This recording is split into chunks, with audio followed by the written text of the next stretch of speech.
To the goofball army out there, hi at the families. Tell them to get to the next room. Tell them to go to your neighbors because we got goofball news to go over, and it might get crazy. Typically does, guys. If it's your first episode ever, you got like 30 seconds before we start, so not enough time to go to the bathroom, but go get a drink because trust me, you're probably going to need it there. In the meantime, the rest, if you haven't already, go ahead and hit that thumbs up, hit that subscribe button, hit that bell. That way you know about future episodes as well, guys. Buckle your seatbelts if you haven't already. Make sure your tray is in the upright position here, guys, because we are just about ready to get going. And like, whew. Guys, if you want a crazy ride going forward, a bunch of nonsense, but all nothing but the truth about the Giants, listen in, buckle in, tell a friend. Let's go. And now, here are your goofball hosts, Drew and Rob. Welcome, fellow goofballs, to Two Giant Goofballs, a New York Giants podcast. I am Drew, joined as always by... I'm Rob. Talking some Thursday night news. Oh, yeah. We got an exciting one here for you guys today, Giants fans. This preview is about to get spicy. We got news reports on Kafka drama, huge injuries on both sides, Winston stepping up into a brutal matchup, and that defense Green Bay team that's better and also maybe a little weaker than people realize. So let's go ahead and break it all down here.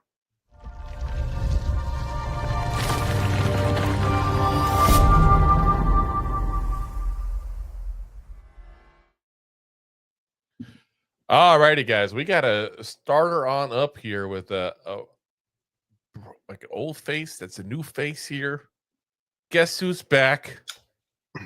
Back again. Isaiah's back. Guys, the star of the Giants 2022 playoff run is back in Big Blue here as we got Isaiah Hodgins officially back with the New York Football Giants yet again here. And this is what his third tour of duty, I believe, now with the Giants. Yep. Keep back. He keeps coming back. But, you know, it's punishment.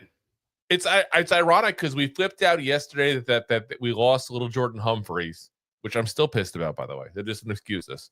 But we were going, where's our tall receiver? We don't have a tall receiver. We don't have a guy body receiver to build for this stuff, you know? And then all of a sudden, here we go. History repeats itself. Yes, it does. So, shall be interested. Hold on one second. We didn't go live. Wait a minute. It says scheduled, and yet it says we're live. We are live. Are we live? Hello out there, podcast. Deb already said hello, Drew. Okay, I guess we are live then. That's weird. On our system here, it doesn't say we're live. Okay, I got it on here on the thing. So, yeah, I don't know why it's saying that on my end. There we go. That's funny. Yeah. Literally on our system right now, it says scheduled. It's a good thing I'm wearing pants. That's just weird. So thank you for Deb for verifying we are live here. I don't know what's going on with the system here, so I apologize if we have any issues during this episode. Hopefully not. But anyway, Isaiah Hodgins comes in. He becomes the new big, tall receiver now that we lost little Jordan Humphreys. But I'm still pissed because I'd rather have little Jordan Humphreys along with Isaiah Hodgins and get rid of both Bo Collins and Jalen Hyatt. Yeah. Yeah, that's fair. We know we got Isaiah Hodgins. Hello. Yeah. Help DJ look good. And little Jordan Humphreys, like I have to say, like we mocked him a little bit. It was funny. Don't let your older brother. Yeah. Don't let your older brother pick your name out. But I mean, he was playing good for us. He was stepping up, I should say. Like, yeah, I mean, it's definitely a loose term. It's definitely a sad situation to lose him, but it's nice to get Hodgins back to kind of replace him. But again, I'd rather just have both. For those who don't know what's going on as far as Hodgins in his career lately, again, last year he's with us for a couple games, 3 games, 2 catches, 12 yards. Really wasn't the same player he was in 22 and 23, where he, together had about 600 yards there between those 2 seasons. This year he spent camp with the 49ers over the summer. and then was cut before the season, and then has been on the Steelers practice squad ever since. So not exactly the best, career path he's had the last 2 years now, which is why, again, I would love to have Isaiah Hodgins and little Jordan Humphreys, but, I guess we'll take it. And what's interesting is, was this a Joe Shane thing? Because it's not like you can say it's a Daboll thing anymore. You can't give that Buffalo connection. So is it him? Is it Kafka? Does Kafka have a good relationship from his time with, the Giants now? It's not like we got the Buffalo connection going on anymore, You would have to, it could be either Kafka or Shane. At least Kafka knows what he had as Isaiah Hodgins. And that was pretty much when he was called the plays, was in 22. So he knew what he could get out of him. So to go and pick him back up, granted, his tour around the NFL hasn't been the most successful since he left, but it also wasn't the most successful when we picked him up. Yeah. His career highs as a Giant. I mean, there must have been some magic in that 22 season. It started to kind of fade in 23. And, last year, like I said, didn't really see much at all. But again, it's a little bit of square peg, round hole in the fact that our offense predicates on having a tall receiver. Now, aside from having a short receiver, that's more of a slot guy than having the big, tall receiver. Now, you could say this, though, too. Is there a correlation between him being signed and Daboll being gone? Because think about this part. Who called the plays last year? D-ball. And who did not get used much in the 3 games he was there? So he had his best time when Kafka was calling the plays. Maybe that's what it is. That's where I was getting at before. I said it could be Shane go with the connection, or Kafka knowing how to utilize him, or how he thinks how to utilize him. I mean, because to me, we would talk about this guy weeks ago. Where's Isaiah Hodgins? He's on a practice squad. Let's go take him. Let's go pick him back up. He knows the offense. He's, experienced. He's shown little flashes a couple years ago. Not that I expect him to turn to a Pro Bowler, but it's you need receivers. Here's a receiver. Why would you not get this receiver? He's right there. He's ready to go. And you know how he plays. Yeah, exactly. You know how he works. You know how to coach him. The only thing you have to do is a little bit of connection between him and the quarterback, because obviously it's a totally different quarterback room than it was last year. But otherwise, he's ready to go. I don't know why that wasn't done sooner. So at least it's done. At least we're ready to go now with him. At least we got the the ability now to go ahead and say we still have a tall receiver. It would have been nice to have both, though. Would have been nice to have both. Yeah, I'm spoiled. It is what it is. So, all right. So let's start with a report here that caps the big week. That's the big story of this whole week here. Did Daboll really try to take play calling back from Kafka yet again? Oh my God, it's insanity here. Their final sideline meltdown here between these two. It's a fantastic picture that we got there. Right, look at that. It's like it's almost raspberry fart face from Kafka. Kafka's like, whatever. Yeah, Daboll walked into that whatever. whatever. Now, this is directly from the article, which from Jordan Ronan of ESPN. We want to make sure we give credit to him. He's the one who broke this here. In his article, he said one player recently told ESPN of Daboll exploding and threatening to take away play calling from assistant head coach / offensive coordinator Mike Kafka after tight end Theo Johnson dropped a crucial 3rd down pass downfield against the Eagles. The Giants denied Daboll yelled at Kafka and threatened to revoke his play calling responsibility. So the Giants are denying it. Why would a player make that up? Like what benefit is it to a player to make that up? You know what I mean? I get why the Giants would just deny it, not want to have Daboll have more egg in his face on the way out the door. They just want to move on too. Yeah, I mean, as much as this organization messes up, they're very respectful to the past. They try. They do try. They try. Yeah. So you can say they try to save. They're more respectful of the past than the present sometimes. They are 100%. You can say that, but I mean, also certain people take it different ways. I mean, they didn't deny that he wasn't trying to take it away. They just denied that he yelled at him. about it. So did someone say? No, they both. They said the Giants denied Daboll yelled at Kafka and threatened to revoke his play calling responsibilities. They denied both parts of that. I think it's just the Giants organization. Then I was about to say sometimes someone can walk into a conversation and be like, "Oh my god, that happened way differently than the two people in the conversation recalled it." It's just like I wouldn't take it as gospel if it wasn't for the fact that A, I think a player has nothing to gain by doing this at this point, saying that. But B, Daboll kept doing it. He took it away at times in 23. He took away all of his play calling abilities for the entire 24 season. I mean, he give it and take it away. Maryland came out in the offseason and said point blank that he should give it back to Kafka, that he doesn't like him calling the plays. How bad is that when your boss calls you out like that and you're still trying to do it? Control freak. It's terrible. Control freak. And this is why I'm still saying, I wish nothing bad for the guy. I really don't. I don't want to be that guy. But this wasn't a head coach, guys. He's a coach. He's a legit coach. He's not a bad football mind. He's not a head coach. He can't handle the responsibility. And to be very frank, we probably should have all seen the signs of that years ago. Because even when they're winning, he was all happy. But the second they were losing in games, he started flipping out. In 22 even. Some people can handle everything great when things are going well. And the second things go wrong, they fall apart. That's what he is. I wouldn't go that far. I will. It's okay. I mean, I understand what you're saying, but he's also boisterous when we win. So to be boisterous when we lose. He's excited though when we win, though. That's the difference. Like he's a guy who I feel like just doesn't have control over his emotions as a whole. I feel like he just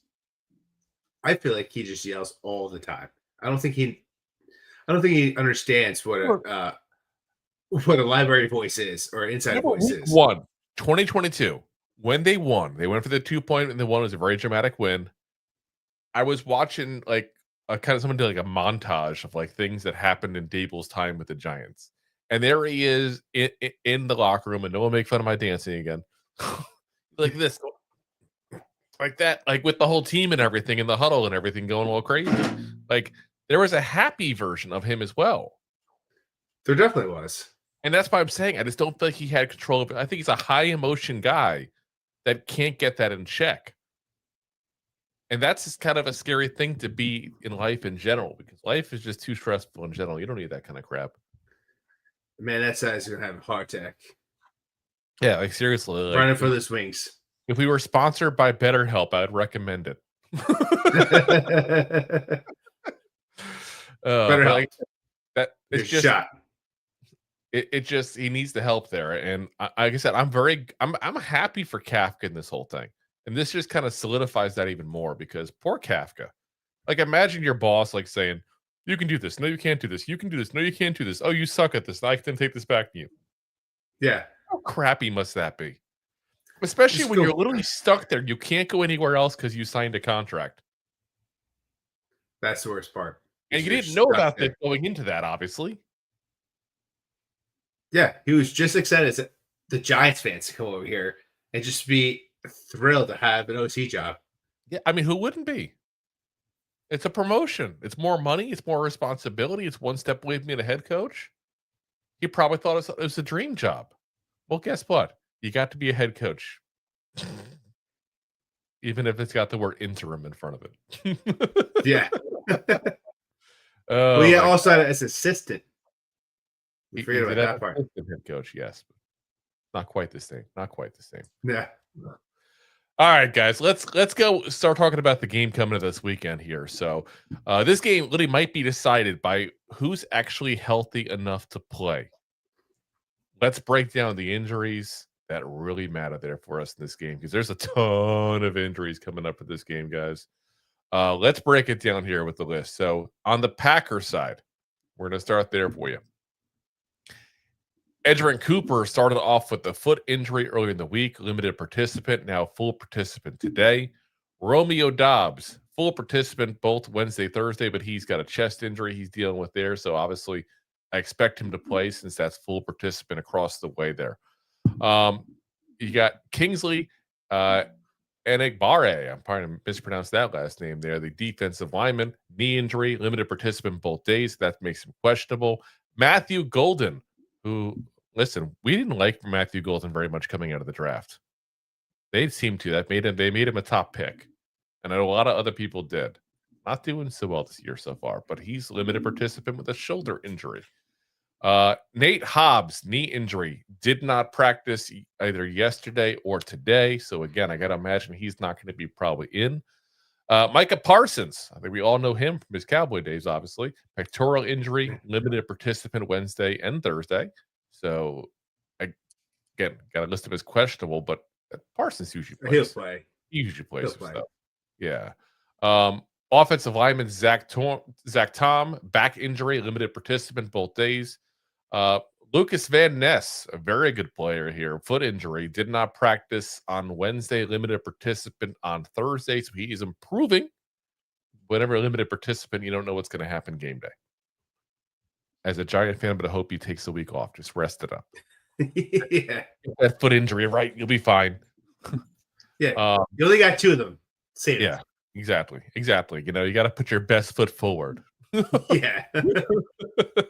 Quay Walker, linebacker with a calf injury, limited participant Wednesday, full participant on Thursday. So again, you got to expect he's going to be good to go if he's a full participant on Thursday. Dontavian Wicks, the wide receiver, which is one of their collection. I always say it this way: the Green Bay Packers have like 6 number 3 receivers. Typically, and then every once in a while they get like a Devontae Adams and. But I'm saying like right now, like the last year or two, like they got a whole bunch of good receivers. I don't know if they have a great receiver.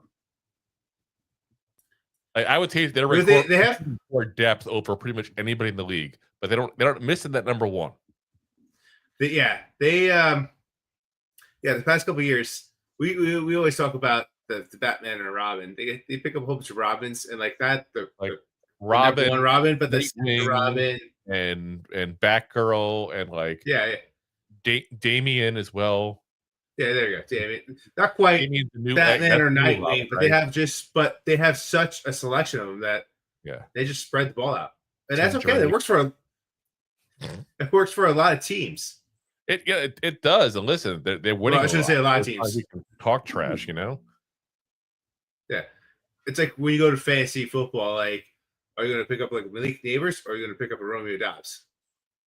Yeah, I mean, you're going to pick Neighbors, obviously. Yeah. But if you had to pick the receiver room for the Packers or the Giants pre Neighbors injury, you would still take the Packers because they have so many receivers that are legit NFL receivers. You can really spread the ball around. They got Savion Williams, receiver with the foot injury, limited participant both days. So again, we'll find out game day. Christian Watson, also another good receiver for them, knee and a hamstring issue. Wasn't even on the injury report until today on Thursday with a limited participant. So that's not good when a new one pops up, that's for sure. But the big ones to watch out for are Zach Tom, who is their starting right tackle, and all those wide receivers. You're literally talking 4 receivers on 5 receivers on the injury report here. Hey, Drew, I know this is crazy, but they have depth at that. I know they do, but 5. Just saying they have depth. The wrong number of fingers up. Is somebody I'm trying to? Yeah. We don't have 5 receivers in our room. They have like 10. I almost needed a second hand. That's how bad the injuries are just on receivers. That's not good. That is not good. So really all on the offensive side of the ball. Now on the IR, since we're not as familiar with their IR, their injury reserve as we are the Giants here. Marshawn Lloyd, the backup running back, is on there. Jaden Reed, another good receiver, 857 yards last year for them. Tucker Kraft, who's literally not just there. I know there. I knew you were going to put that up there from Kelsey. Not only their starting tight end, but literally their leading receiver this year. He was at the start of the year. Starting center. Oh, he definitely is. Travis Glover, backup offensive lineman. Bretton Cox, backup defensive end. Nick Neiman, the backup linebacker, already called out for the game. John Williams, not the composer, but the offensive lineman who's a backup tackle, did not do the Star Wars theme song. Defensive end, or Indiana Jones. Defensive end, Colin Oliver, also he's a backup, also already called out for the game as well. On the Giants side, got obviously Jackson Dart concussion protocol. They haven't listed him as out yet, but we all know he's going to be out. It's going to be Jameis Winston at the quarterback position. Already started. They already called it. Yeah, I mean, but they haven't called it officially. They've said it, but they haven't actually put it on the report yet, is what I'm saying. So, Chauncey Golston, defensive line with a neck injury. He did not practice yesterday or today. I'm going to say he's not going to play because he's Chauncey Golston. How many games have you even seen him in? 2? Like, I don't want to blame him because like it's his first year with us. It just sucks to sign somebody and like never see them. Yeah. Especially when he's somebody who's actually a decent player, and we need more decent players. We're lacking those. Neville Hewitt with the foot injury did not practice yesterday, limited practice today on Thursday, so at least he's trending in the right direction. Evan Neal did not practice yesterday or today with a hamstring. How the hell is Evan Neal injured? I guess getting up and down from the bench to go to the locker room. Like, he's a healthy scratch every week. How the hell is he on the goddamn injury report? Oh, my hamstring. I'm so big it hurts to get to the locker room. I went up for this glass of water. Oh my gosh, like seriously. Tyler Newman, neck injury, did not practice yesterday or today. That's not a good sign. We are trying to get healthy in the secondary, and instead we're going to have Tyler Newman out, looks like. Nacho, Raheem Nunez-Roches, did not practice yesterday, today with a toe injury. Obviously, again, did not practice, not good. Bobby Okereke did not practice the last 2 days, shoulder injury. Darius Slayton did not practice the last 2 days, hamstring issue. Kayvon Thibodeau did not practice the last 2 days with the shoulder injury. Now, here's the thing, though. At this point on Thursday, if these guys haven't practiced, you kind of figure you're probably not going to see them. I'm actually intrigued about Kayvon Thibodeau not being in, because you know what that means. Joe Carter's going to have to be out there a lot more often. Joe Carter being out there the whole time. We're going to find out, because there's been a theory floated around. I don't know how true it is, because we have no way of proving it till it actually happens. There's a theory floating around that Kayvon Thibodeau is actually holding Abdul Carter back because he's not getting in a rhythm and a flow. We're going to find out, it looks like, on Sunday, potentially. Potentially. We'll find out. It makes sense. It does and it doesn't, because it's not like a running back, and guys come in and out when you're on the defensive line all the time because you don't want to be gassed. You want fresh lungs there, you know? So, I mean, but not to the extent that he's out. That's where the difference is. So we'll find out. Paul Adebo, knee injury, been a limited participant the last 2 days, so he's questionable. It's going to be kind of I think we'll probably won't even hear anything until Saturday on that one, probably. We'll find out. Daniel Bellinger, groin injury, limited participant both days. Victor Dumokeje. Yes, we forgot all about him. We've seen him, I think, one game as well. He's what is it, free agents? Shoulder injury, same thing. Limited participant the last 2 days. John Michael Schmitz with the shin injury, limited participant the last 2 days. So that's a good sign. At least he's back to practicing, but he might not make it this week. We'll find out. Jermaine Illuminor, with the pectoral injury, limited participant today, was full ready to go yesterday. So that's not good. That's kind of a setback. Thomas Fedone, limited participant today as well. Same scenario. Was good to go yesterday. Not sure what happened there. But he's got a foot injury, so at least it's not his knee. That's a plus. Knee. Demetrius Flanagan Fowles, pectoral injury, limited participant. Now, here's the problem with that one. He's been playing pretty decent. If Bobby Okereke's out and he's out, that's an issue. It's a big issue. You really have Lewis Al and who knows. And you know what the Packers have liked doing, especially a lot last week, is first down, run the ball up the middle. That's the whole season. Seems like. Pretty much. So, should be interesting because it actually might work for him because last week it did not. Yeah, I mean, definitely. I mean, it's yeah. Oof. Like I said, it's kind of scary, this injury list here for the Giants. You got to hope that we got our players and they don't have theirs. That'd be nice. I'll take that advantage. I mean, they already lost. I mean, literally their whole entire wide receiver room is on the injury report. That's insanity. No, five receivers for us would be. We have no one to go march out there. I know. They have depth. I get it. I get it. Joe Shane sucks. I get it. Yeah. We'll see him next sucks. week. I get it. And as Deb says, it bugs me that Shane wanted to keep Daboll. I would have felt a smidge better if it had been Shane, not Daboll, let go. End of rant. It's okay, Deb. Rant. That's what we're here for. Rant away. They should have both been gone. Better help for you guys. It's free. Yeah, exactly. So, all right, guys, we're gonna pay the bills real quick. We're gonna come back, and we got a few more things to talk about here: Packers and Giants. So stick with us, and we will be right back after this. Thanks for watching. Like the show? Of course you do, or you would have turned it off by now and not be hearing me. There are plenty of ways to support the show. YouTube is the best place to join us, and we offer memberships there with fun benefits like custom emojis and early access to video clips. Of course, there you can also send super chats and stickers to send one-time support payments. The best way to support the show is to buy these drunk idiots beers at buymeacoffee.com/2giantgoofballs. Along with one-time support payments, there are also monthly plans, so you can continue to help kill their livers each month. You can also show people that you are a goofball by visiting our store at 2giantgoofballs-shop.fourthwall.com. We got everything from shirts, hats, phone cases, funny candles, buttons, stickers, and even a 2 Giant Goofballs towel to dry off your goofballs. Of course, you can always support the show for free by simply hitting the like, subscribe, and share button wherever you are watching or listening to this. Hit the thumbs up on YouTube. Leave a 5-star review on Apple Podcasts. It helps the show tremendously, and quite frankly, the goofballs suck at marketing and need your help to get the word out. Thank you for being part of the Goofball Army and for taking the time out to support the show.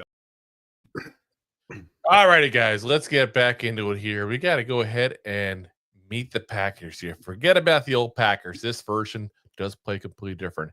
Here's who they really are on both sides of the ball. So, offense, we got to start off with there, obviously. You would think that'd be the strength. That's been the strength of the Packers for the last, 30 years, it feels like. Then some. Yeah. 35. They're definitely mid, or as Brian Daboll would say, 6'7". Oh, I did it. Boo! Jay, where are you? Boo! So, offensive rankings here, you got 23.7 points per game. That's 15th in the league. 349.3 yards per game. That's 12th. 47.79 third down conversion rate there. That's actually best in the NFL. So they do very well there. Red zone scoring, touchdown percentage, 63.89. That's 11th best in the league. So, listen, it's a mid offense, and it really shouldn't be with the weapons it's got on there, with the head coach that's going on there. That's the crazy part. And what's weird is the play calling and the ratio overall. I mean, if you go to the passing, they really don't pass that often. They 54.05% of plays are passes. That's 23rd in the NFL. They are obsessed with the run. Well, it's the first time in probably 35 years that they had a really good run back step into that place and allow them to diversify the ball. Is he, though? I mean, they've had much better running backs in Green Bay's history. Lacey? I'm not saying they had it, but a year or two before he hit the Golden Corral pot roast burritos. I'm just saying. Yeah, well, listen, this pot roast burrito is delicious. Amon Green was better. I'm just saying, right now, what's going on, and it's not just Green Bay. A lot of teams around the NFL, especially that's had a legacy around them, they've been playing very conservative football, which means they don't allow good quarterbacks to throw the ball down deep. It's approved across the league where the run has stepped up more. We talked about how the run has taken a step back. They're afraid to let some of these guys run and throw the ball down the field. And with Love, look at his rookie year. You can see his first drive, if he's going to have a game where he's going to get you 3-4 touchdowns, 300 yards, no interception, or he's going to be the guy that gets you 200 yards maybe and an interception. So this year, he's kind of found himself in the middle of that, where he can be really good or really bad, and he's been kind of playing above average. So, I feel like we're trying to eliminate his potential for damage, if that makes sense. It is, but at the same time, they're limiting his potential to excel. Yes. That's a lack. And that's why, listen, guys, I don't want to say that this is what's going to happen, but side note, there's rumors that Matt LaFleur may be gone at the end of the year because of him and Jordan Love not seeing. And if that's the case, that's not a bad, fit for us potentially as a new head coach. Jeff Hafley, the defensive coordinator, is also another guy we should be watching on this game as well. As again, a little side note on our coaching part there, because that's all going on as well. Hafley is actually a Jersey boy. He was asked about the potential to be the Giants head coach because people keep talking about it. Adam Schefter actually was on a show and said that a random owner, he wouldn't say who, but a random owner of an NFL team said, "Who are you thinking for the Giants head coach?" And he was kind of playing coy about it. And then he's like, Jeff Hafley might be an interesting idea because the defense is running very well. He's from New Jersey. And he said, the owner said point blank, "I was very glad to hear you say that because this is exactly who I thought would be a perfect fit for this team." So 2 guys to keep an eye out coaching wise that are going to be on the Packers sidelines and MetLife that may be on the opposite sidelines next year potentially there. We'll see how things go. But there's big standards in Green Bay. Let's be honest. Well, they've had a long tenure of getting to the playoffs. Yes. So if they don't get in, things happen. Here's where they're at as far as their passing side, though. So 68.88 completion percentage, 8th best in the league, 7.9 yards per pass, which is 6th best in the league there. Interception thrown percentage, 1.05% of passes become picks. That's 5th best. QB sacked on 4.67% of passing plays, 7th best. So on paper, really efficient. But again, as we said, there's this kind of disconnect and protection there, so to speak, to protect Love against Love. Yeah. So, conservative football. Exactly what they're playing. Jordan Love on the year, 68.9 completion percentage, 2,247 yards, 13 touchdowns, 3 interceptions. Now, one thing to keep an eye on is we said that they like to go ahead and run the ball a lot. Jordan Love actually has the 3rd highest passer rating on play action since week 4. So yeah, because you have to respect the run. Because you have to, because they run so often. As far as their weapons, Tucker Kraft, as we said earlier, he's going to be out for the game. He's on the IR. He's their top weapon, so we're kind of coming in at a good time for the Packers. Torn ACL, he's out for the year. 32 catches, 489 yards, and 6 touchdowns. Really good year for him, especially considering, basically only played about half a season. That's young guy. He played good last year, and he was just improving. But he's gotten better and better. So, wide receiver Romeo Doubs, 35 catches, 446 yards, 4 touchdowns. Now, the crazy thing is between the 2 of those guys, that's 10 of the 13 touchdowns that have been thrown by Jordan Love this year. That's a lot of percentage out of 2 guys with 1 guy out. So it's a lot of love over there. When there's a end zone time, we're in the red zone, and they're going to throw it up into the end zone there, guys. Romeo Doubs, that's who to keep an eye on, because it's pretty obvious that they're going to try to probably force it to him even more because of Kraft being out. So to put Banks on. Oh yeah, clearly put Banks on. That'll be great. See myself out. I'll see myself out. Matthew Golden, the receiver, we talked about him earlier as their rookie, first-round pick, 23 catches, 262 yards, again, questionable for the game. Josh Jacobs, 28 catches, 237 yards in the running back position. Christian Watson, only 3 games played so far. 8 catches, 188 yards. He's the big play guy. That's what he is. Detavian Wicks, 17 catches, 172 yards. Again, questionable for the game, both these guys. So a lot of their weapons are questionable or out in the case of Kraft. So definitely it's going to be something to keep an eye on as the week progresses to see how the injury report is going to go for that, because that's going to determine a lot of how their offense runs, quite frankly. Yeah. And Watson, he's been the guy that's been in and out, and he's kind of their deep threat receiver. So it should be interesting. So if he's out, you kind of know. I said, good day. Good day, Holmes. Yeah. Here's our rushing stats here. This is why I said point blank. It's weird the way that they're doing stuff here. 3.8 yards per rush. That's 26th best in the league. 111.9 rushing yards per game. That's 20th in the league. But again, we said where did I put the number here? Let's see. It was 23rd in the league on the least amount of passes. That just seemed weird. Like you're rushing the ball, top 10 in the league, basically, as far as percentage. So 45.95% of your plays are rushes, 10th in the league. 28.3 rushes per game, 8th in the league. So you're so committed to the run. You're top 10 in those fields. Yet you're 20th and under. Like when you're top 10 in rushes per game, and you're 20th in rushing yards, and 26th in yards per carry, that's an issue. Yeah, and it's not like they've had dominating leads where they could just let off the gas and just run the ball, and that's why. Yep. Because they've played some close games. They really have.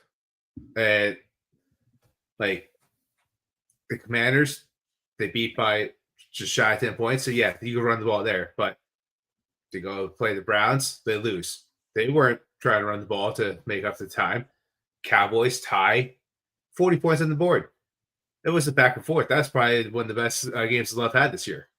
Yeah. Cardinals, you barely win.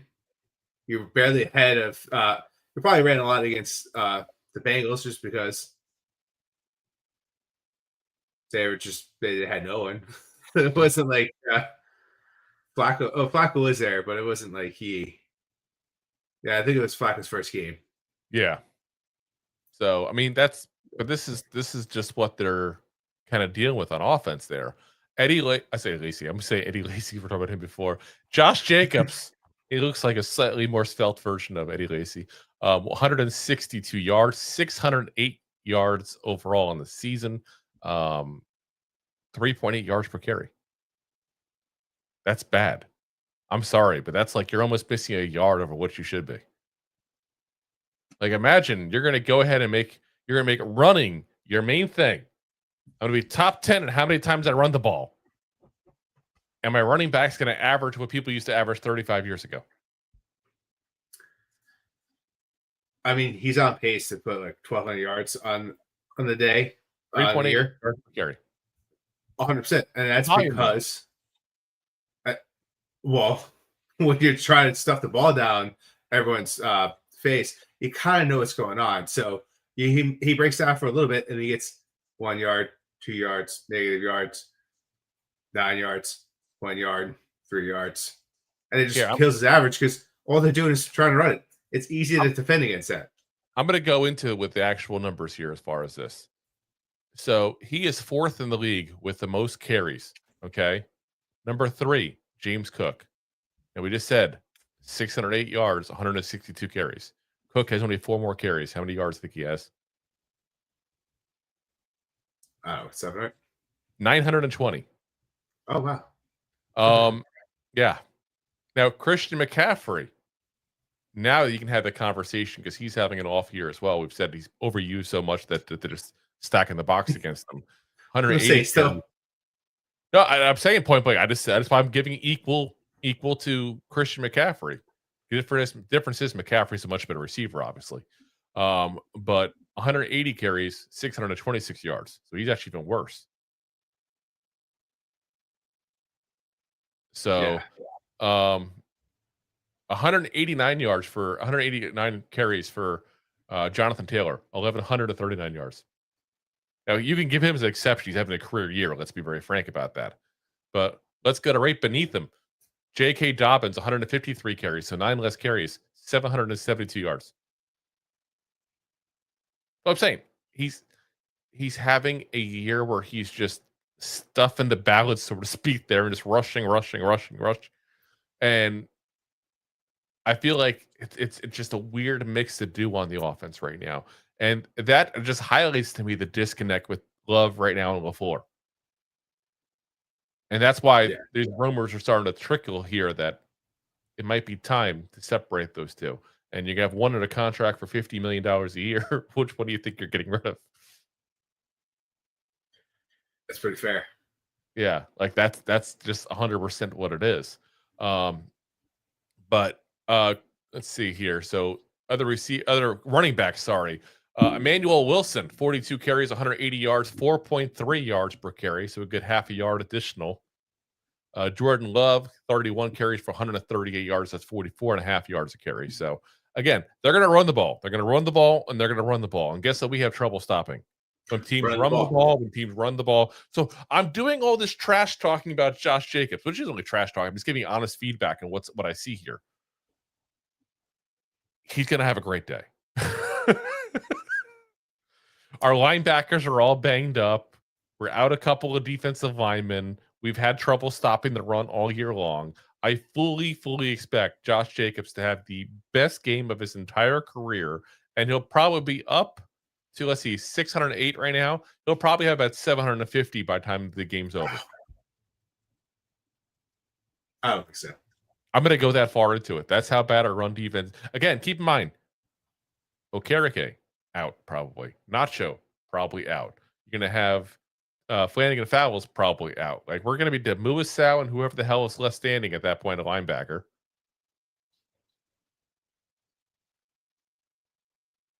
Yeah, it's going to be interesting, but I don't think this game is a blowout. As a lot of people think. I don't think a blowout. I'm saying he's going to have a great game. Is what I'm saying. I think the tougher time will be had by Love. I really do. That's what I think. We'll see. Let's get to the defense. So the defense is really the strong suit of this Packers team here. 19.6 points per game they give up. That's 7th best in the league. 287.2 yards, 5th best. 35.83 third down percentage, that's 10th best. 60.87 red zone scoring touchdown percentage, 18th. That's the only one of the stats that's not impressive. It's still average. Like, that's pretty goddamn good defense here. And that's why I'm saying watch out for Jeff Hafley, because more and more you're hearing his name pop up as potential in the Giants head coach search here. Now, Green Bay also leads the NFL in first down EPA, meaning they are forcing long second downs, long third downs, and that's something to keep an eye out because, again, we don't know what's going to happen with Jameis Winston, Mike Kafka play calling, and not having, people in his ear that are threatening to take his job away. We'll find out what's going on, but that's bad to be set up in the bad spot in first down. And you got to wonder, part of it is because, and we'll get to their specific stats run pass in a minute here, they're really good at stopping the run. And when you're really good at stopping the run, what teams a lot of times do more often than first, they do second, third down, run the ball. The highest percentage of all the plays. So that's going to be an interesting thing to kind of keep an eye on, because Tracy and Singletary are going to have their, they're going to have a big test out for them there, and hopefully Turbo Miller too, but I doubt it. Well, I'm just hoping somehow the Turbo. It's Turbo time, baby. So against the pass here, they are 65.94 completion percentage they give up. It's 18th best. 195.4 yards per game. It's 11th best. Here's where they excel. 5.9 yards per pass. That is first in the league. What they have a very much on the passing side of their defense, a bend but don't break. That's what it is. They're going to stop you at that point on first down when you're trying to run the ball. They're going to put you in long second and third downs, and they're going to let you take the little dink and dunk passes, and they're going to make sure you don't get that first down. That's what they do. Pretty much. And that's why you see that 5.9 yard. Again, Rob, you obviously watch a lot more Packers games than I do, being that you're kind of forced to there thanks to Kelsey. So feel free to Feel free to interject if you disagree with anything, because you watch them all. I don't watch them all, but yeah, it's a lot of it is they'll let up like a or play, but then you try to run the ball and they just stuff you. Yeah, and that's just how they've like operated all year. But once you start letting up bigger plays down the field, like Joe Flacco, he was starting to look good down there. Like Joe Bixett, like once you start going for the deeper passes, which a lot of teams have not been because they've been playing conservative football, they start playing the bigger plays. Yeah. Yeah, they kind of seem to center on that first down area with the film I was watching on them. Like they're not going to let you get that first down, but sometimes you can get past that first down by throwing it deep, where you can throw the short, shallow route, and then just kind of hope to go ahead and get some, some yak yards there at that point to get that first. But they're sure tacklers. They're very good, very well coached, and that's not something that usually is going to happen. So I'm a little bit concerned that we're going to see some like negative 2-yard passes to Wan'Dale Robinson, basically, because that's what's going to be open. I think I think that was a Daboll play. I'm hoping. And that's the fun part. It's week one all over again. You have no clue what to expect. New quarterback, new play, new head coach, new unleashed play caller. I'll say, because he's not having to do what Daboll wants him to do. New OC, if you will. Yeah, I mean, there's an OC technically. I mean, Tim Kelly's the OC now. That's what I'm trying to say coming into this game. Like, there's not a lot of tape on how this team's going to look like. Yeah. There's an idea, but not a lot of tape. Yeah. And everyone fighting for a job. And I do think a lot of teams also, when they've tried to play the Packers, from what I've seen, and the numbers definitely back it up, they kind of seem to abandon the run quickly for some reason.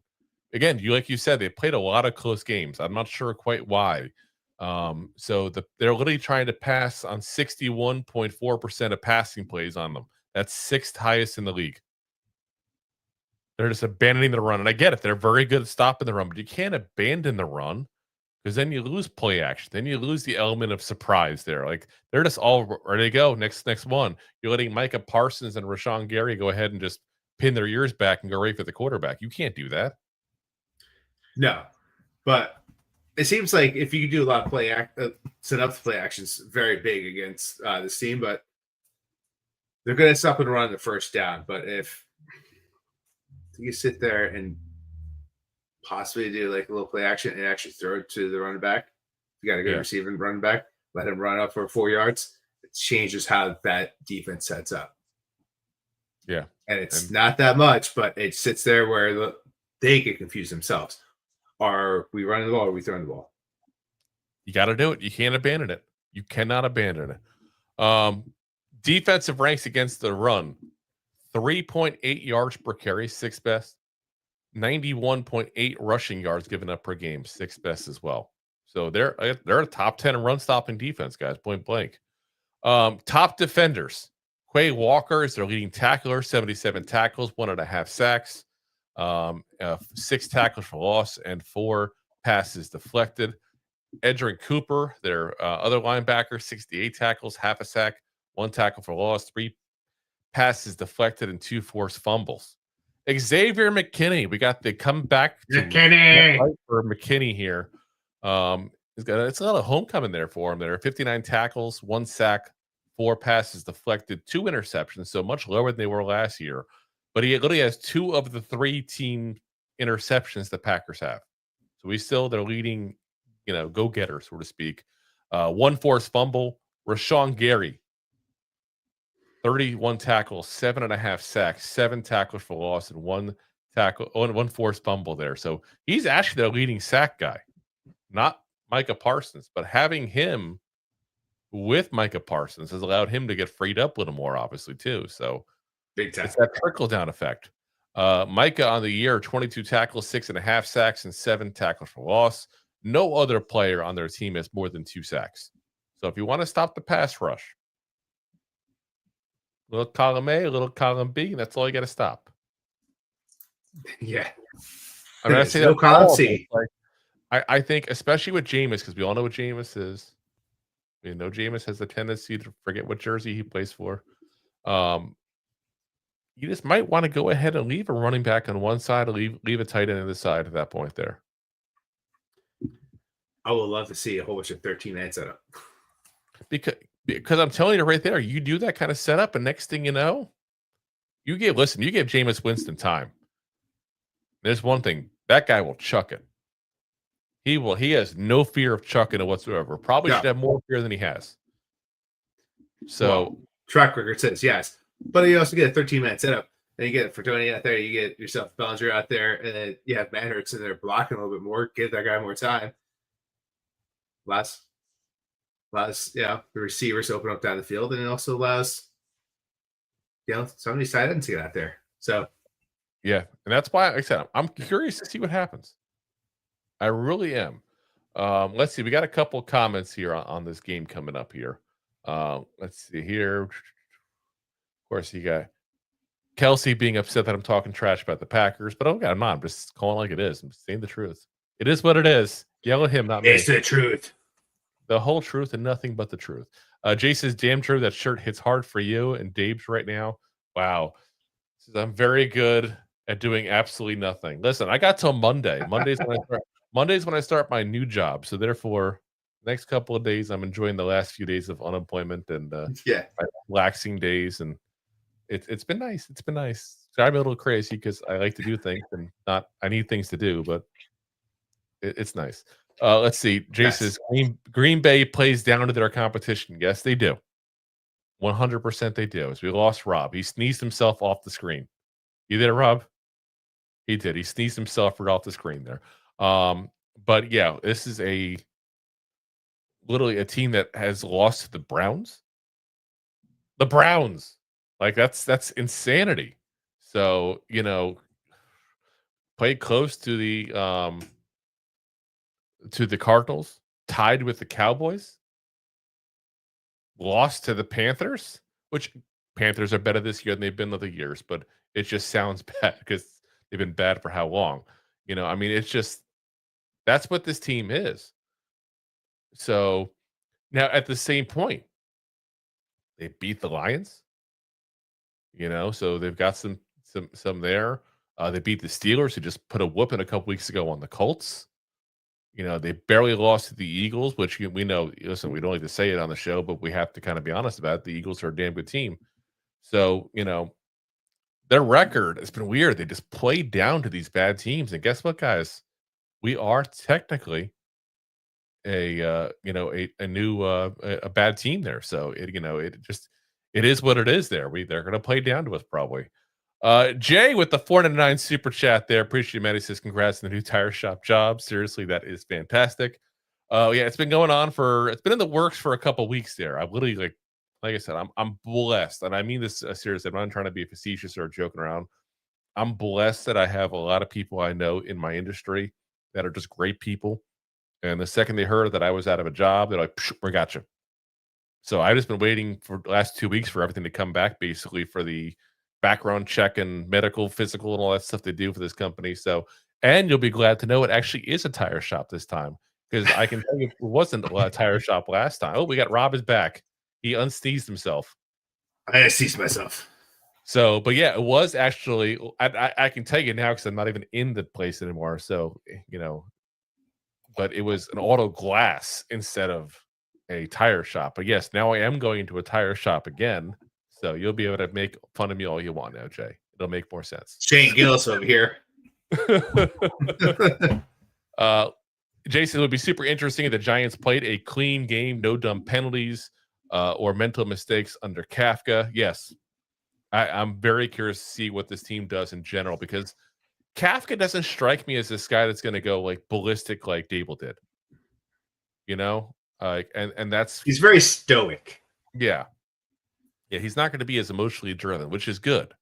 I really do think that's good, especially because they always say, and they don't necessarily say about the emotional part of it, but they always say, like, oh, you had a disciplinarian, now you need to go to a player's coach. Oh, you had a player's coach, now you need to go to disciplinarian. I feel like this also is there. Like, this is going to be a breath of fresh air for the players probably too. Like, imagine, like, you're probably afraid to go talk to the coach in the middle of the game because he's flipping out and like having a conniption fit there.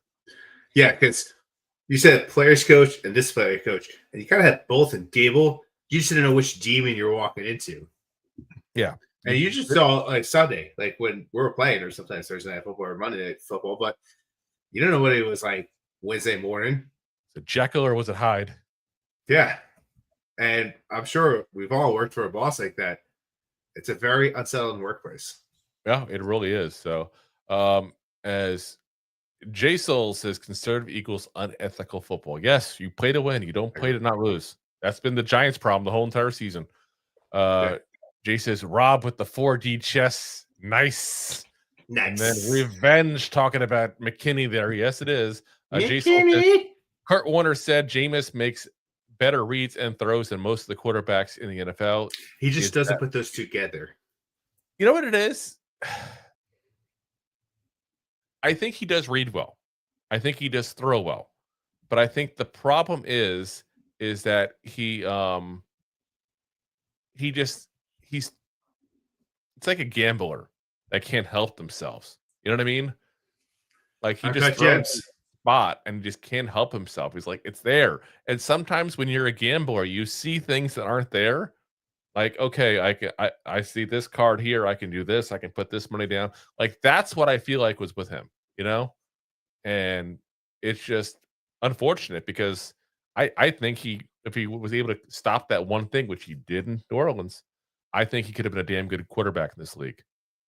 And he definitely we were calling for him to be on the team last year to start over Daniel Jones. So yeah, we're on his side.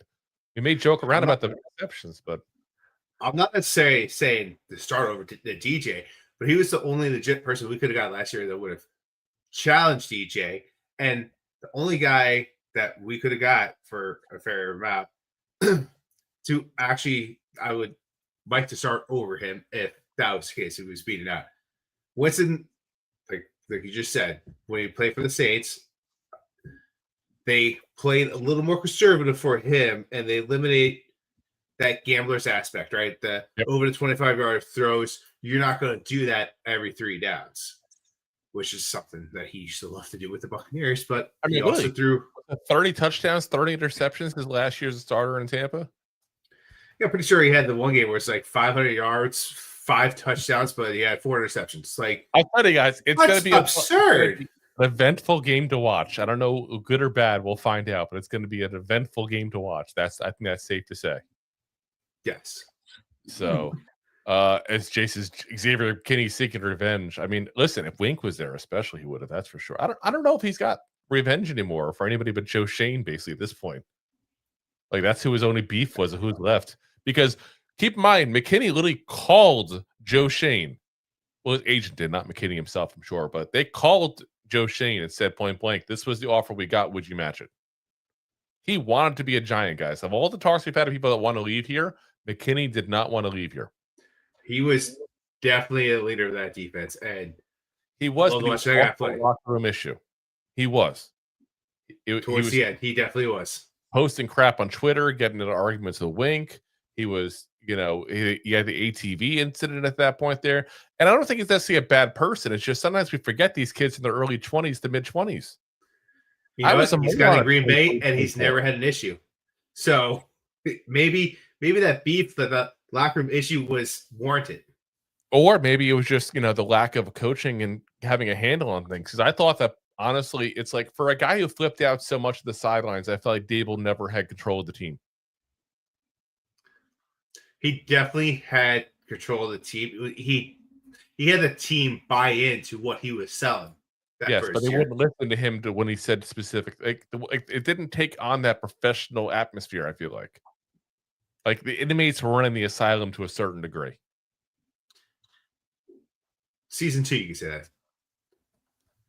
The first year, I wouldn't agree because yes, Galladay got sat. They Slayton wasn't starting, and those are guys that were getting paid. So. But it goes back to what I said before. When things are going well, he was good. The second things started going bad, he imploded. We're talking about beginning of the year. Week 1. You're saying 22, everything was good. I said, yeah because of that. But I'm saying also 22 is when he sat with a healthy scratch to Galladay, but he had like one hit. he had one play against the Titans. He had Slayton had didn't even play. He was suited up. But if you didn't think you were going to play, he was more disciplinary, but he just kind of let it all go. Let it go. Let it go. Get yourself fired. Let it go. Pat Daboll was the better Daboll. Yeah. Jay says, but so is Van Roten, though. Jay Soul says that shirt does go hard. LOL. Jay says, Jay Soul or Jossol. I don't know which one is it. Jossol, Jay Soul. I feel bad if I don't know how to pronounce it correctly. Let me know which one it is, man. It says, dang, sneeze of death. LOL. It was funny. You just timed that. But did you unplug something when you sneezed? What happened? I started coughing, but I had to pee and I was about to hit it out. That's what it was. You just said, yes, I sneezed and something unplugged instead of TMI here. Oh my gosh. It happens. Jason's good people under their feet. Hashtag respect. Appreciate it, man. Yeah, like I said, I'm just blessed to know people that luckily were able to hook me up. And like I said, I don't even say this to brag. I just made to show the respect of the people that have shown me respect. I literally had 3 job offers within a day or two. So that's in different places. So that's pretty damn good. I'll take it. Deb says, I used to hate watching Cower. He used to go spastic on the sideline and he spit while doing so. Oh my God. That man was like a sprinkler system going off when he got mad. It was insanity. You ever see a big old lip dog just drilling for a bone? Yeah. And Jason's, yep, he was gnarly. But yeah, like I said, it's absolutely craziness there. All right, let's go into our last segment here. So fair warning, guys, we are going to skip the picks tonight, much to Rob's chagrin. So upset a little bit. We might have to post it this way we have our picks out there. You know what we could do? Maybe we'll put it on the Facebook. Let's take a screenshot. We'll put it on the social media pages. I'll make a little graphic tomorrow and we'll put it up on there. That way it's up there. So but yeah, it's just with everything going on with Daboll getting fired and all the things going on with roster moves and all, it's been too much. Drew not working. A little over an hour already, and we still got another segment to go, and just we're trying to avoid keeping you all for 2-3 hours, basically. Because we do this. It's like 40 minutes at least for us to go over the picks. Yeah, big time. So yeah, like I said, we'll do that in the morning. We'll put it up on social media tomorrow at some point there during the day. So, but yeah, it's just Jake with the tire shop as a self-fulfilling prophecy. Well, I used to work at a tire shop. Ironically enough, I'm going back to my old place I used to work at because they want to be back. So, but yeah, it's yeah. And that's why I used to chuckle when you said that, because I'm like, I used to work at one, but I didn't anymore. I do again. You put me back there, Jay. It's all your fault. You wish it. You called my old boss and said eliminate his job so we can go back. Oh my gosh. All right. Messed up. It really is. Last one, guys. As always, we got to go with our keys to victory here. So if the Giants want to win this game, there are definitely a few non-negotiables. Let's walk through the path to a real Giants upset here, because listen, there's a path. I know Rob is more confident than I am, to be honest, but there's still a path.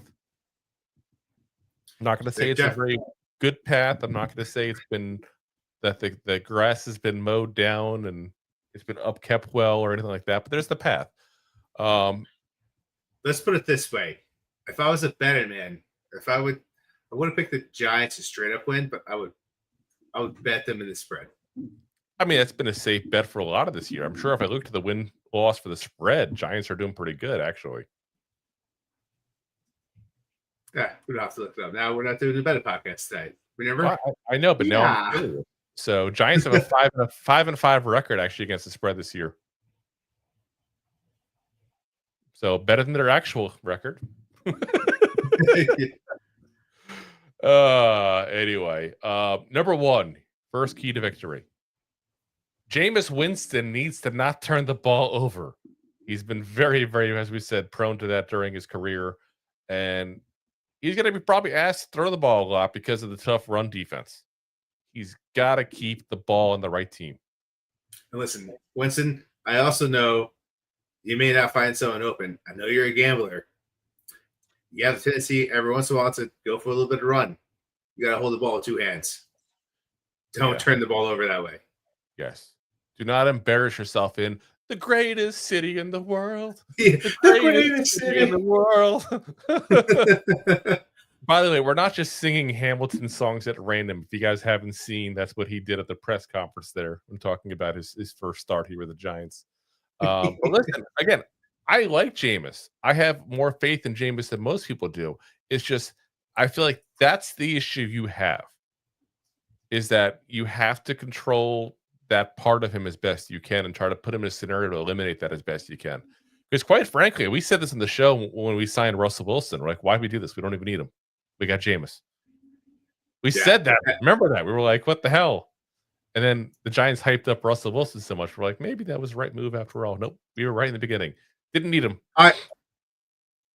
We could have had Tommy DeVito still. Yeah, well, he's better off being a Patriots backup. He's doing great TV commercials. Wouldn't you rather right now, if you had the choice? And how sad is this? How far things have gone? Would you rather that's have hindsight? No, I know that, but I'm saying this is more of a sign of how bad Russell Wilson has gotten. Like, would you? In hindsight, yes, I would take. Tommy. I would rather have DeVito as my third quarterback at this point, and put Winston back up, Dart first. That's just insanity. Number two. Actually, real quick, because Jay put up a comment about Jameis. Says Jameis is just a throwback, A+ talent. He just takes tons of risk. It's fun, but in today's NFL, it makes him a backup. Yeah. 100%. And that's what I said last year. He was the best backup in this league. The big thing is the fun part, though. Yes. Very fun part. And every quarterback, every backup quarterback that is good, when they come in and play for the first time to start, they typically have a little extra juice because the defense and the defensive coordinator doesn't have the tape on them. Looking at you, was it Browning over in Cincinnati? Looking good for 4 games. Looking at you, Mariota. Looking decent enough. Yeah, and Jason, there was no point of Russ. You just did a red herring. Yeah, I mean, at this point, yeah, very, very dark, deep red herring. I'm just going to sit there and say hindsight because I said at the beginning of the year, and I'll stand by, is that signing Russ was not a bad move. Was it necessary? No, it wasn't. But you're taking a guy that won a Super Bowl as you drafted a rookie quarterback. Just to have that knowledge, sitting there and saying, this is what I did, this is how I got there. I wasn't the first round pick. I wasn't second round pick. Like, I dropped back. And this is what I had to do to get there. You also got that veteran mindset. As much as he can't do it physically anymore, he still got the mindset. What just drives me nuts, though, is that, you know what it reminds me of? Remember Saquon's rookie year, who we got in also with that year as a running back? Who is it? Jonathan Stewart. Oh, yeah. Remember we had him for just a little bit that rookie year. He got hurt and really didn't play much, but he was already done. We gave him a ton of money to come here. And it was kind of the same thing. Like, he was signed really to almost be like a mentor to Barkley. But you know what the bad thing is? That just means Joe Shane just did a get up and move. He's done a lot of this. I'm just saying, like, that's, again, Joe Shane gotta go. Anyway, key to victory number 2. Before we get into a rant about Joe Shane again, we'll get Daboll riled up again. So, as Jay says, ouch, Stewart did nothing. We gave him $5 million, I think. Yes, we did. We gave him $5 million to be a backup running back after knowing we're going to draft Saquon Barkley, and then he did nothing. I'll even look it up real quick. What he did exactly, because like I said, it was crap. Like, I remember that. Like, it was really bad. Crabs had some better runs than that. I tried looking it up and I can't do it because I don't know if you're aware, but Jonathan Stewart, The Daily Show, is a Giants fan, and he did a whole rant on The Daily Show. And I won't get into the rant because it was all political, and I don't get politics involved. But it was funny because he was complaining about things going on in Congress, and then conveyed it into the Giants losing these close games and everything and flipping out and everything. It was hilarious. Like I said, I want to get the politics of it there because we have a very strict no politics rule, but it was hilarious. Let's see here. Jonathan Stewart, here we go. Yeah, his last year with us, 3 games, 6 carries, 17 yards. It's a great game. He was 31. Yeah, Jerry already beat me too. Now the year before that, 15 games, 680 yards. Like he just wasn't the same guy anymore. And like, let's be honest, he was never an elite running back. But same kind of scenario. Russ wasn't the guy anymore. Though I will say again, I will keep reiterating this till it does or doesn't happen. Russell Wilson is that bad. Yet, guess who got to the playoffs last year with him? Mike Tomlin. Just saying. Just saying. Anyway, back to key to victory number 2. Our run defense is horrendous. We have injuries that really make it even worse potentially this week here. The Packers run the ball a lot. Our run defense, whatever's left of it, has got to step up. It's just got to step up. And I have no faith in that whatsoever. And that's the biggest reason that I'm less optimistic than you are on this game.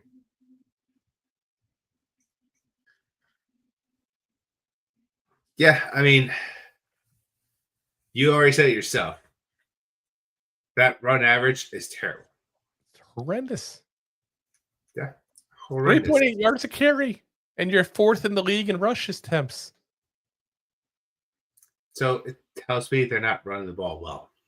No. Until this week. The design's not good. Jacobs is a workhorse, is what it is. It's they've used him for little tick and tack, and he bursts out, he's a Timo version of Barkley, is what he is. Yep. He'll run the ball, run the ball, run the ball, run the ball, run the ball. 40 yards down the field, run the ball, run the ball, run the ball, run the ball, run the ball, run the ball. 20 yards. Yep. And it's as long as you like your core front, it's just paying attention because that's what they're going to want to do. They should be able to stop that run. Should. But they won't be able to. So, key to victory number 3. Packers tend to give up shorter passes, as we said. This means that, quite frankly, Wan'Dale Robinson and the tight ends going to have to step it up this week. Not to mention there's not really much outside of them anyway as it is. But those guys specifically have got to step it up because the short passes are going to be there. And while I said before they're very good, the Packers are at stopping you on first down, making it long second and third downs, then giving you the short pass. The same point, if you can dink and dunk enough, you still get first downs too. You just got to be efficient with it. You can't be negative 2 yards or 1 yard. Like it's got to be like 5-6 yard chunks, basically. That's what it's got to be. Sometimes you can make it like more of a West Coast offense against a team like this, and just kind of, I don't want to say abandon the run, but instead of running it, you run until you throw it to the running back, and you get them involved that way. So, there's a lot of that too. I should probably throw in Tracy into that too. Again, he's a former wide receiver. Why he's not more of a passing option, I don't understand, especially all the injuries we have going on right now. Again, new offensive game plan potentially with a new interim head coach and a new OC, so we'll find out what happens there. Next up, number 4. This is a decent line. Talking about the Packers' offensive line. But they got some injuries too. So got to see what happens with this pass rush here because the change, as we said, a head coach, Bowen and him met and discussed as far as simplifying things. And is the dreaded B word going to happen? A blitz? Oh, just give me tingles. It's Greek bop. Like that's what we need here. We need some blitzing guys, especially with these injuries. Put some pressure on Jordan Love. Like I don't understand pressure. Haven't just blitzed it all. I get it. A 4-man front should work in theory with the guys we have. He's not wrong, Bowen, for that part of it. But when you realize it's not working, that's when you got to throw some blitzes at it. Yeah. Or maybe put guys in the right spot like Dexter Lawrence. I don't know. Crazy. Yeah. Instead of the guys that should be over here, maybe put them, where he excels. Line them up. Insanity, especially this week against a backup center. But that's, again, it's not going to happen. That's not what he does. That's not what he does. I have to accept the limitations of Shane Bowen. I have to accept watching plays with the name Shane, whether it's a first or last name. It is what it is. Number 5, Tracing and Singletary need to show. Packers, like I said, have a really great run defense, but being one-sided would not be good, especially with Jameis Winston and his tendencies to throw the wrong side. So, I'm hoping that we can do something here. I don't know what type of expectation to have, but if we can just get, dare I say, 4 yards a carry. I'm not saying anything crazy. I'm not saying go for 100 yards for each at that point, but if we can have 70 yards with a 5 yard per carry kind of average kind of thing, I'll take that. Give me 14 carries, 70 yards. And then give me Singletary, because that would be Tracy, obviously. Singletary, give me 6 for 30 or something. Something, please, for the love of God. He needs help. He needs help, Jameis does. It's a good defense. So, number 6. This is a big one here. I know it's going to sound crazy, but if we get a lead, the defense actually has to try to hold that lead for once. Yeah. I think a lot of this is I do think new coaches, players are going to start stepping up. I think there's going to be some difference, and not just the play call, but the players stepping up. You see frustration of the players in the past few weeks with the play calling. And I think that, coaching all around is going to get a little more looser. And they're going to be allowed to do some different things. And I think it's going to reflect on the players. Yeah, there's definitely going to be a lot of changes with this new coaching staff, that's for sure. And I know it's the same people, but listen, you change the guy up top and things change. That's just the way life is at that point there. So, we'll have to see what happens overall, because that brings us to our last key point, because Kafka has a lot of pressure on him. Is he ready for it? I don't know the answer, guys. And let's be very frank. No one really does, because he's never done it before. So, we're going to have to see if he's actually ready for this or not. And hopefully the answer is yes. Call me crazy, but that's what we kind of have to hope for as Giants fans at this point, But again, can't do worse. Considering what we dealt with lately, can't do worse. So hopefully that's it, guys. And hopefully we're having a victory talk here after the game on Sunday. Again, I'm not too optimistic, but it's just where I'm at there, guys, is that I'm kind of used to losing at this point. And quite frankly, there's kind of built-in excuses this time. New coaching staff, Jackson Dart's out, the defense is dealing with a lot of injuries, and what would be the run defense part of it, specifically when they have trouble stopping the run. There's every excuse in the book where they already loaded and primed, ready to go for the Giants. So what does that tell you? This is a game the Giants may win. I wasn't going that negative with it, but I was just it goes around the league. Yes. A lot of times when there's a big coaching change like this, teams step up, especially this part of the year, and they win games. Yeah, listen, players and coaches fighting for their jobs. There's a big difference. If you had a thing like, hey, you got to start producing, or otherwise you're fired, people start producing. Yeah. So, and you had a Green Bay team that's injured. They play to the level of competition, and there's some stuff behind the scenes between the head coach and the quarterback. There is. That's the thing. It's not a foregone conclusion we lose. It's just also third in the division. Just saying. Well, it's a very good division, in all fairness. So, just saying. Real quick before we go, people are comparing you to Mike Vrabel. I'm not wearing a hoodie, guys. Oop, hold on. That's always wearing tonight. He's wearing a hoodie with a blue, that pale blue. This here is gray with Giants blue polo. You saw Hello Vacuum's wearing this. Let's see if I can find it here. I didn't even say hello like I was from Boston. I can't find a picture of it. I was going to see if I can find a picture of it for you, but it is what it is. Jay's giving us a theory: 31-24 Packers. I'm going to say it's going to be 27-21 Packers.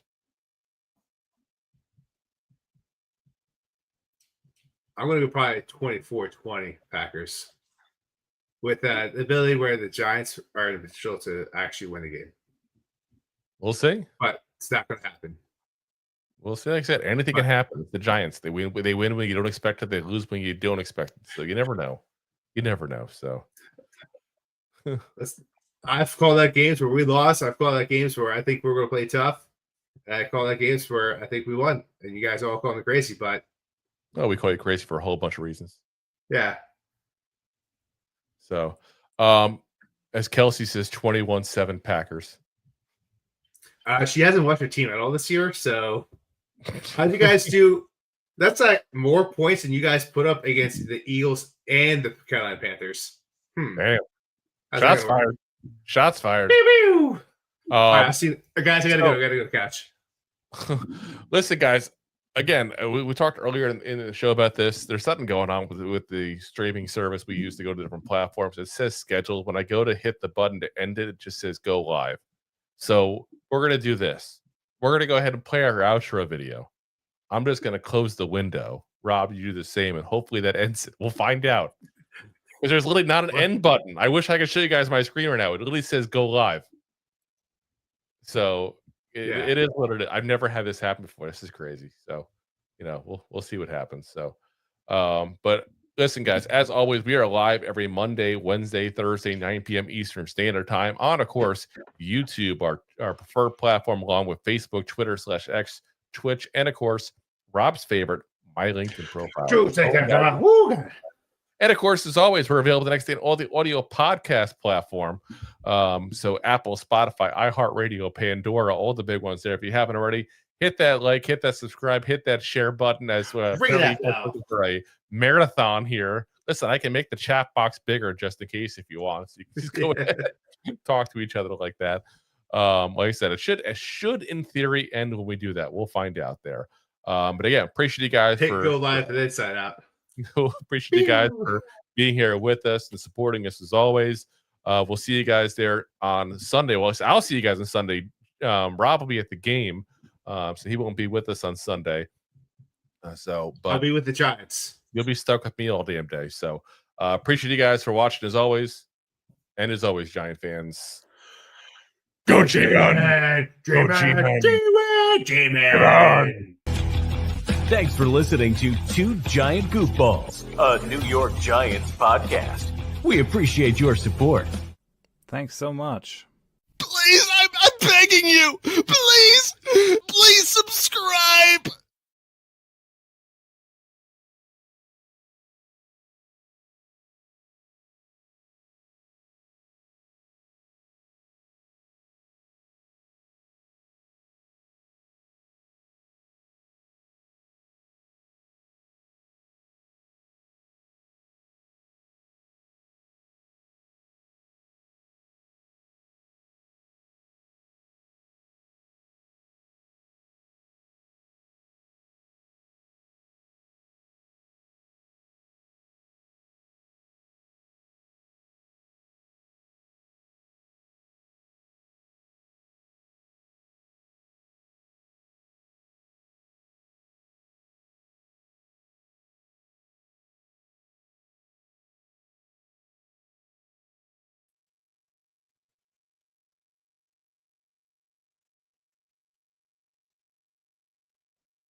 Yep, it didn't end. I don't know what to tell you all. You're going to be here for a while, I guess. We'll find out. Let's see. I'm going to try to start it and end it, see if it'll let me do it. 1 minute warning! Thanks for